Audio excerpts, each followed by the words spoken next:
केसियाटा लागे रेशम, लहरा के जुरा बांधे लो, केहू के कादे है वो पागल, सारा तू मंतर जाने लो। स्वाद तहर चटकार है मरचिया जोइन लागेलो, कमर कमानी ऐसे जैसे कोई न लागेलो।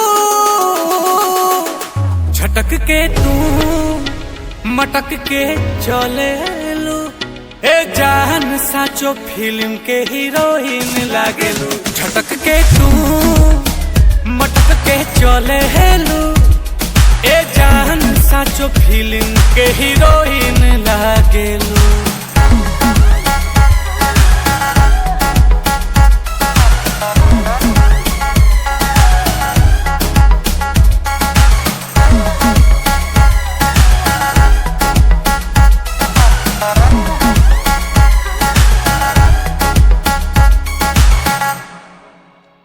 धुआं नियन बेबी तहार उड़ता है क्रेज हो, ले लू जान भले कमे बहाएज हो।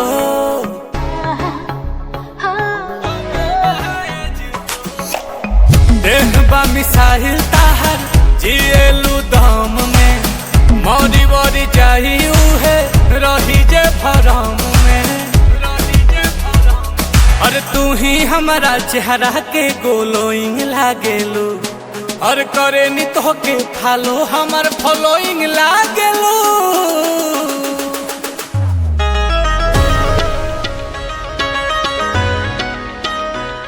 ए जान साचो फिल्म के हीरोइन लागेलो। झटक के तू मटक के चले लो, ए जान साचो फिल्म के हीरोइन लागेलो।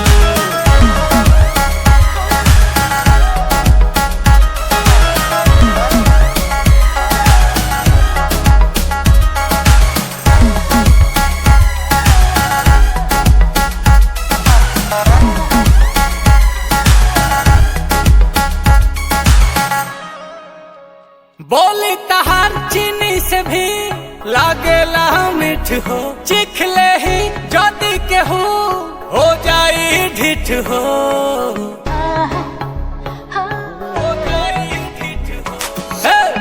भरे ना मोहन सभे देखे जी भर के, रवि नील कोमल कान्हा जियता मार के।